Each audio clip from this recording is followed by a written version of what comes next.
historia de la cuta. ¿Arría el ternero de la cuta? La voz del corralero repercutió sonora por los ámbitos del corral en el que el ganado se apiñaba, entre la niebla, a las primeras clarinadas del amanecer. ¡Ahí va! ¡Enréjalo bien! La cría se acercaba a la madre, que mugía tristemente, llamándole, mientras con los ojazos negros y húmedos avisoraba por todos lados.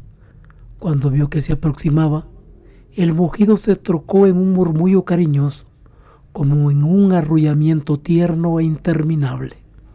El ternerito corrió, brincando tendida al viento la colita apenas poblada, y metiéndose bruscamente por entre las patas de la vaca, se prendió, ávido glotón, a las hinchadas ubres.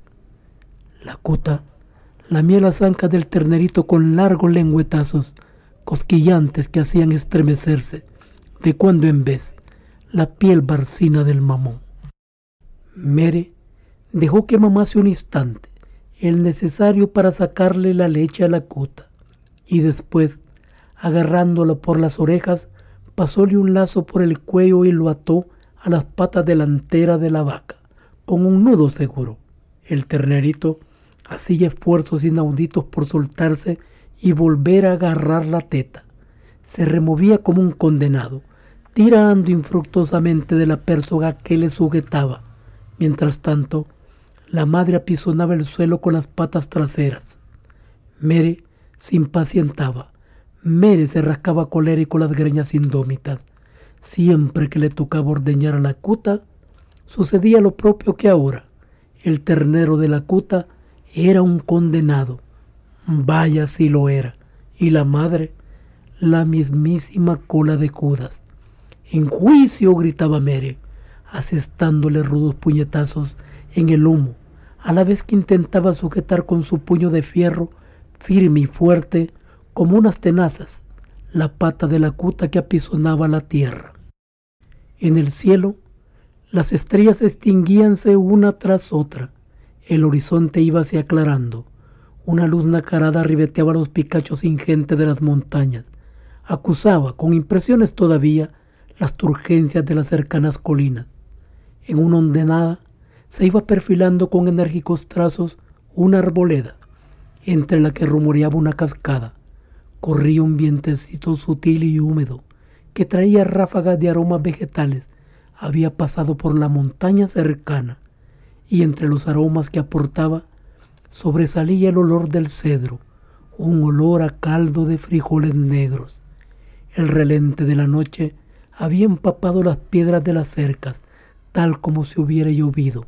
En el suelo, la tierra se amasaba con los estiércoles. De la aglomeración del ganado que esperaba su turno, ascendía un fuerte hálito alcalino. Las astas se movían, en el claroscuro del amanecer, como una ramazón pelada.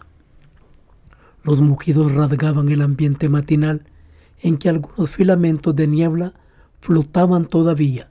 Los gallos, desde la sumidad de los árboles, lanzaban sus clarinadas ensordecedoras. A los gallos cercanos, de notas claras y penetrantes, contestaban los gallos lejanos, como un eco, y todavía más lejos, otros aún, cuyo canto parecía pasar por una sordina. El horizonte, conforme avanzaba el día, se barnizaba de un color de salmón puntillado de granos de oro. El sitio por donde el sol iba a salir parecía el horno crepitante de una fragua, en el que las brasas fueran de un suave, de un delicado carmín. De la carretera llegaba el chirrido de las ruedas, de las carretas que pasaban, cargadas de maíz, camino a la ciudad. El mozo que guiaba la yunta cantaba una tonada, cuya letra apenas se entendía, pero cuya rudimentaria melodía era inefable. Ver en el interín se desesperaba. Con la cuta no podía ni el mismo diablo. Condenada vaca, iba ya a amanecer del todo, y faltaban 15 animalas que ordeñar. «Entimo, venía a darme una manita por vidita tuyita». Entimo, un mozo pilongo de holgada y mugrienta camisa de manta americana y fundillo, 100 veces remendado. Se acercó bostezando, recogió del suelo un pedazo de mecate y entre él y Mere manearon por completo a la cuta. Esta quedó tranquila, parecía petrificada. ¿En de diablo se menea agora?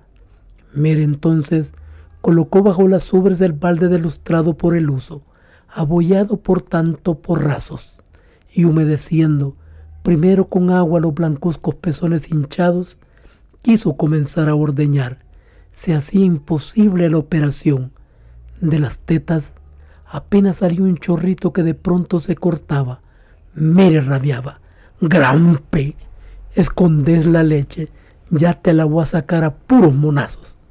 Y tiraba infructuosamente, acompañando los tirones de rudos puñetazos en las ijadas. La cuta no se inmutaba, apenas pujaba. La cuta era la más tramada de todas las vacas del bonete. Siempre que le llegaba su turno, sucedía lo propio. Costaba un triunfo ordeñarla, pero era en compensación de las que más rendían. Ella solita llenaba 3 botellas bermutieras y a veces un poco más. Era un verdadero prodigio. Nunca había embarnecido. Por sangamangosa comía cual si estuviese solitaria, y cada año daba a la patrona un ternero, casi nunca terneras. Cuando la compraron en el sitio, ya venía descordada del lado derecho, y era ya vaca famosa. Su dueño, ño Negro Eustaquio, la vendió por huertera. Señor, lo que el pobre ño Negro Eustaquio sufrió por la cochina vaca. No había semana de Dios en que no se la llevaran al poste. Acontecía que el pobre de ño Negro Eustaquio estaba muy tranquilo, volando cuma en su guatalito, o sacando su poquito de arroz en la piladera, o bien limpiando la canoa y mudándole el agua a las gallinas, cuando algún vecino desde el camino le noticiaba: «ño Eustaquio, me dijo ño Leandro que la cuta está en el poste, que vaya a sacarla, sea por el amor de Dios». Y el pobre viejo tenía que abandonarlo todo e irse al pueblo, renegando de la cuta por todo el camino, a pagar los 14 reales de postaje e indemnizar los perjuicios que la maldita había ocasionado. Pero maldita la decía, como si la vaca pudiera llegarle a comprenderle: ¿querés acabar conmigo, gran B? ¿Querés que me quede en la calle por vos? Pues estías equivocada. Antes te mato a palos, ya vas a verlo.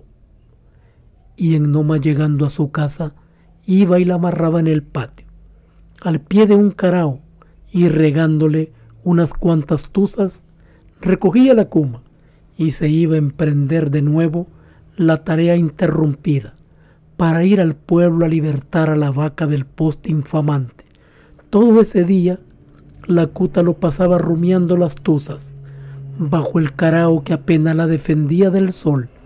La maldita parecía tan poquita cosa, una mosquita muerta. A cualquiera se le hubiera antojado que ño Negro Eustaquio fuera un tirano, un Juan Borgia o un chacareño, lo mismo da para el caso, teniendo así apersogada por todo un día a la infeliz animalita. A la oración la soltaba. Por algunos días la cuta parecía enmendada, no le llegaban quejas ni cobros por perjuicios ocasionados en alguna milpa, hasta que un día fatal la noticia volvía a llegarle transmitida por algún vecino oficioso.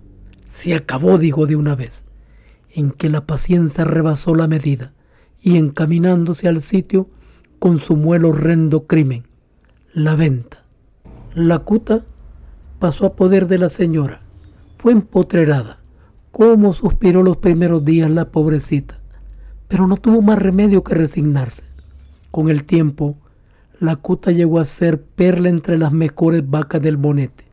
Perla por lo lechera, pero no perla por su comportamiento. No podía olvidar ni a tiros sus antiguas mañas. Cuando podía hacer de las suyas, lo hacía, pero salirse a vagabundear, eso era ya imposible, imposible. paraíso perdido para siempre, los guatales cubiertos de jugosa milpa, por los que un tiempo discurría, ramoneando delicadamente con exigencia de gastrónomos, los tallos más apetitosos, los más tiernos, para ya satisfecha ir a echarse sobre la tierna alfombra y adormilarse hasta que la sacaban de sus glorias, el garrote vil y la infamante pérsoga. Los cercos de alambre, de 5 hilos bien tensos, echaban por tierra sus ensueños de libertad. Todo había concluido para ella, y la pobre Cuta se aproximaba al alambrado y se pasaba horas y horas contemplando con honda nostalgia las praderas extensas, libres, provocativas, por las cuales de cuando en vez discurría una yegua esquelética a la que los tábanos asediaban y en cuyas orejas carcomidas las garrapatas se anudaban en sartas como asquerosas arrancadas. Al fin y al cabo, la Cuta soltó la leche que escondía. Los chorros simultáneos se engrosaron, caían resonando con fuerza contra el zinc del balde, levantaban una capa de espuma espesa que colmaba el recipiente, espuma blanquísima como la misma que despide el jabón de almendras. Hoy va a darlo lleno, hija de una. Era el mayor, el más desmedido elogio que Mere prodigaba a la pobre Cuta. Una vez que hubo concluido, el corralero soltó las patas traseras de la vaca, quieta, y sacudió la piel como esponjándola en un brusco estremecimiento nervioso. Cabeció como queriendo cornear a Mere, que se había aproximado al ternerito para desatarlo y dejar libre las patas delanteras de la Cuta. Una vez suelto, este se abalanzó ciego sobre las ubres flácidas y comenzó a mamar desesperada, ruidosamente. Cuando la leche no salía, golpeaba con el testo las hijadas de la madre. La Cuta le lamía con largos, interminables sonoros lengüetazos. Parecía que aquella caricia brutal fuese de su agrado, y la agradecíase. El húmedo hociquillo de la bestezuela se orlaba de un cerco de bullente espuma y dejaba caer a ambos lados del belfo un sutil hilillo de leche. Balanceaba el rabo medio pelado, y cuando alguna mosca se le paraba en el borde de la tiesa oreja, le espantaba en una brusca sacudida. Mientras tanto, Mere se preparaba a ordeñar a la josca. Era la josca una vaca mansa, de las buenas, a la que no había necesidad de manear para ordeñarla, y con una teta tan blandita, con la yema de los dedos, podía sacársele toda la leche, exprimírsele hasta la última gota.